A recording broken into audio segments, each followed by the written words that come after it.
Keep Japan. Japan. It's a great place. Yeah, I mean, there's a huge movement globally to keep places like to keep whatever country in Europe that, and I think honestly it's needed, and it's just this insane idea, guys, that we're going to make the world a better place by just opening up our borders. It's never going to work, and I do hope Japan stays.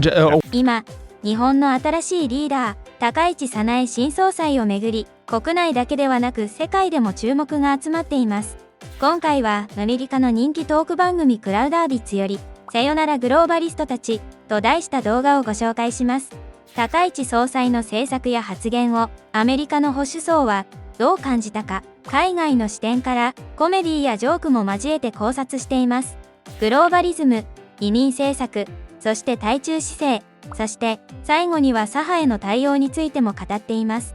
日本の政治が今どのように見られているのか、早速見ていきましょう。翻訳、世界の視点から。Globalism is a failure. This whole borderless kind of society, it's not going to work. It didn't work in Europe, and it's just been this slow march towards extinction for them. But it's not stopping the elite from trying to push it even more. I wonder why.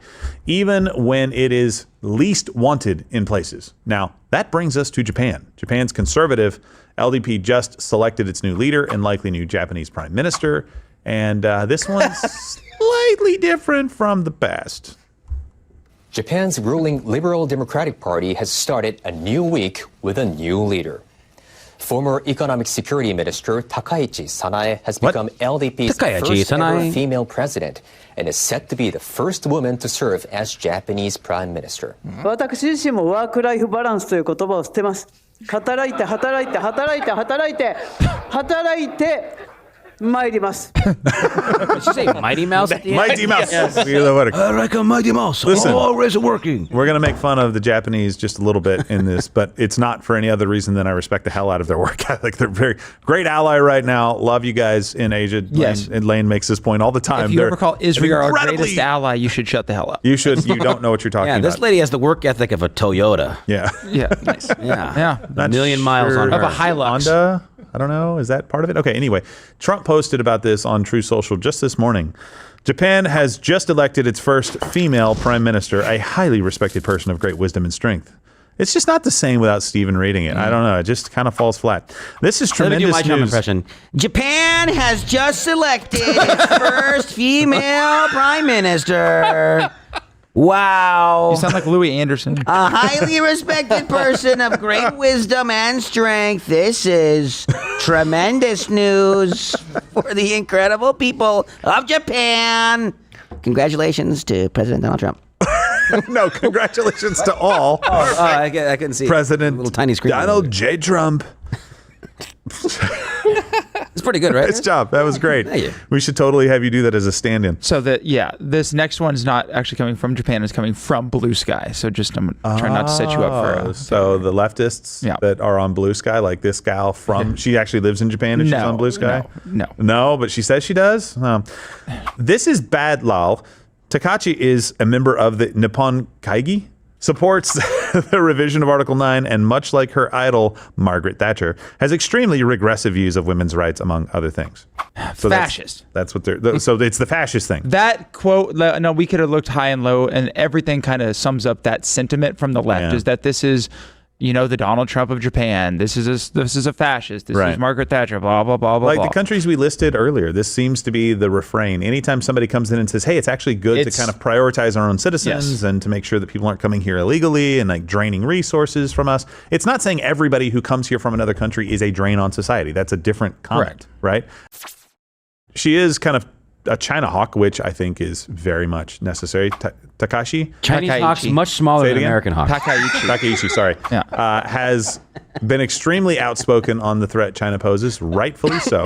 I think that's very reasonable. Does everybody see that in Japan, or are they kind of trying to play both sides? Her predecessor was a little bit more tame on kind of voicing these What does tame look like? Saying that they're not an existential threat, but knowing they might be? Or they just don't say it out loud as much. Okay. I mean, it's very clear by their policy, but even she took it a little bit further where she wants to institute this new kind of anti-espionage law because she came out flat. We had this clip. It was a little hard to understand. Yeah. But she's essentially saying, listen, every Chinese citizen the world over, including the ones that live in Japan, are subject to the national security law of China. which makes them a spy at the drop of a hat. Say that I'm a Chinese living in Japan and the Chinese government says, we need you to get X information for us. They're required to do it by law. So she wants to get rid of that, or she wants to make sure there's a countermeasure against that. She wants to make it much harder for Chinese citizens people, that are in Japan. Correct. And much harder for them to buy property, much like you've seen DeSantis or Abbott. Yeah. So she's along those same lines. The thing is, this is kind of reflected by a bunch of people in her party. It's just she's more aggressively vocal about it and has kind of a more eclectic past, should you say, that we'll get into, so people feel like they can jump on the fascist sort of stigma a little bit more, but it's just not working. It's the same tired argument that we've heard. And the Chinese are really pissed about her. Well, I understand. Which makes me like her more. Well, but in response to her election, China state propagandist Li Jingjing wrote on X, as Japan has elected an extreme right-wing person, Sanae Takaichi, to be the next leader, I'd like to remind everyone, war criminals are not heroes. Okay. Okay, Mao. Thank you. Yeah, right. But this How many quote, statues of that guy do they have? He's Still a on few. every piece of currency in the country. Yeah, well. And his entombed body is... But this quote was actually accompanied by this strange video.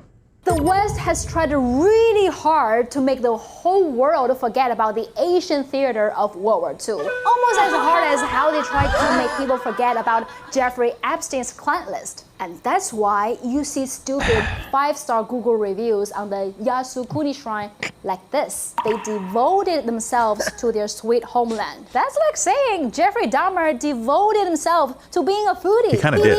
Devoted himself to skin He really products. did. And Al Chapo devoted himself to the local economy. Maybe by You guys proxy. propped up El Chapo, so please STFU on that one, is all I have to say. They also spelled it Al Chapo. Yeah.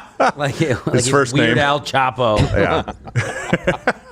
So yeah, they're bitching because she's made visits to the Yasukuni Shrine, which is where a lot of their war criminals are buried at. Oh. So the Chinese get real pissed about this every couple months. The Koreans too, to be fair. Well, a lot of them. Japan did some stuff. Okay? It is rather controversial, I suppose, but any reason for the Chinese media to shit on Japan, they're going to do it. Yeah. And listen, we've talked to you before about some of the funny commercials that we've seen in Japan and how they treat foreigners. But let's say that Takaichi is what we would also call an immigration hardliner. 一遍ゼロベースで考えるつもりです。毎年毎年、私たちと、文化や何もかもがあんまりにも、違う人たちをまとめて入れていくと、いうこと。この政策は、一旦考え直さなあきません。経済的な動機でやってきて難民を主張する人、きちんとお帰りをいただきます。また、不法滞在の人たちにも厳格に法律を守っていただきます。You know what? I'll just in case you're listening on audio and you didn't have a chance to read that, essentially go home. Yeah. And don't come here. And if you say that you're coming here as a refugee and you have economic motives, stores closed. Like that's basically, she's saying everything that we've been saying about the United States and how we should be treating borders and how we should be treating immigration. And you should be able to come and benefit this society and learn how to be one of us. That is the thing. There's this weird elitist kind of idea in places like Geneva, or wherever you want to go. Where's the every year in Switzerland? Why can't I think of the name? Thing, Davos? Davos, right? Yeah. The kind of the Davos or Brussels elite that want to remake the entire world in their idea of like a Western democracy, which isn't even really Western anymore, which is just, unfettered immigration and multiculturalism. And now when the Japanese start seeing just a little bit of that, like, this isn't working at all. No. There's a lot of fear mongering that says there's like 1 million Indians coming. That's not necessarily true, but the fact is you can go look at the tourism in Japan or look at the Chinese people that show up to this prime minister or the likely prime minister are really pissed because she's from a place called Nara. That's where the deer are. If you've seen the really peaceful deer that you can go and look at, when the Chinese tourists will go up there and like F with the deer, essentially hit the deer and kind of torture them a little bit. And she got real pissed off about that. Yeah. But that's just one among other things when these people try to come into that society and don't abide by it. No. They don't abide by the rules. So for her to say, actually, Japan, We have low crime. We have a good society that functions very well, good public transportation, XYZ.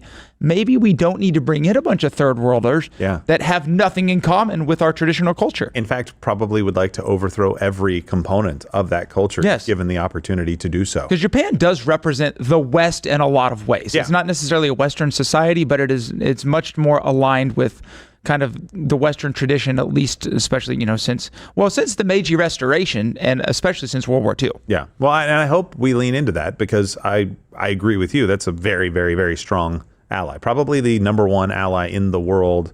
You could argue that Britain, fine, I understand that too. But as far as importance, Britain's letting happen to themselves. No, I know, exactly. So we want to make sure that our allies don't, fall.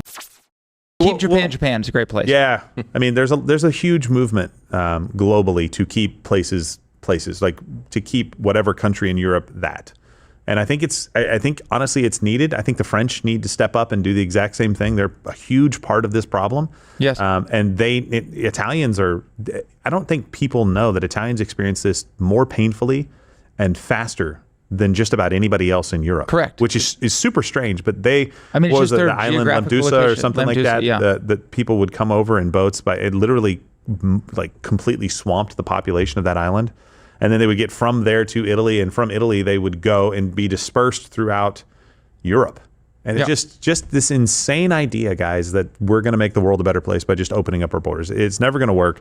And I do hope Japan stays. A word of caution and jest and all this stuff, talking about like Hitler and making jokes. It's funny because I think we're at a place in history where you need to be able to make jokes about things. Yeah. But to say that we should emulate the way that he did, no, he was not doing things correctly. No. He would have been a bad person at any point in history, because that's just what it is. Yeah. But to compare someone like Giorgia Meloni or Takaishi or even Viktor Orban to a Hitler is insane. Because if you really thought that those people were like Hitler, you would not feel so comfortable in making the comparisons to Hitler. You would be very, it's very just careful. a very, very dishonest rhetoric, and I think it needs to be kind of tamed on that side, and the right needs to be very careful not to go too far as an overreaction, because those people on the left, they're pushing us towards that. They want that reaction so they can legitimately make the claim, oh, these people are like the Nazis. Regime. So we have to be careful in falling into that trap. ここで一度立ち止まって確認したいのは、国の形はスローガンではなく、主権、治安、家族、教育、文化という具体の積み木でできているという事実です。今回のクラウダービッツが示したのは、高市新総裁の発信が海外の保守層に正常化の合図として受け止められていること、国境管理、移民の規模と同化の設計、対暴対国の抑止、エネルギーと産業の自立、いずれも現実的に積み上げる政策として評価された点でした。一方で、西側では多文化の名で合意より感情が優先され、秩序がほどけ始めています。ここで私たちが学ぶべきは2つ。速度、規模、選抜、同化を外した大量受け入れリスクと国民の合意を再確認すること、そして左派のレッテルや挑発に反応しないこと、議論を感情の土俵に引きずり込まれた瞬間、理性的な議題設定を失います。見るべきは言葉の強さではなく、結果と一貫性、国民の安全、税負担の公平、教育や生活、治安の質、産業の競争力、ここに資源を集中させられるかどうかが政治の実力です。日本が常識の旗を掲げ続ければ、同盟国の保守層は必ず呼応します。逆に、外からの圧力や国内のノイズが強まるほど、私たちは静かに、手順よく、法にのっとって前へ進むだけです。善意だけで国は守れません。合意を守る善意でなければいけません。この節目を、現代の日本という国の覚悟のスタートにしていきましょう。ぜひコメントで、あなたの意見を聞かせてください。いいねとチャンネル登録もよろしくお願いします。